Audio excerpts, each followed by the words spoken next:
আসসালামু আলাইকুম প্রাণপ্রিয় দিনী ভাই ও ফেসবুক ভাইয়েরা, সবাই আশা করি ভালো আছেন। আজকের অবস্থায় জানি অনেকেই ভালো নাই।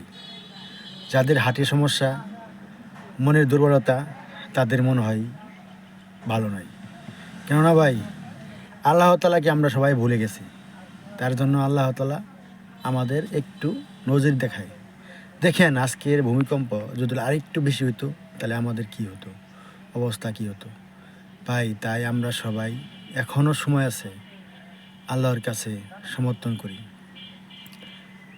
সব কিছু আল্লাহর পথে সমর্থন করে দেই। কেননা ভাই, বেশি দিন আর বাঁচবো না, সময় বেশি দিন নাই। চলে যেতে হবে সবারই। ভালোভাবে, ভালো পথে চলে ভালোভাবে যাব ইনশাল্লাহ। পাশে থাকবেন, ভালো লাগলে লাইক কমেন্ট শেয়ার করবেন। আমি আপনাদের নতুন বন্ধু।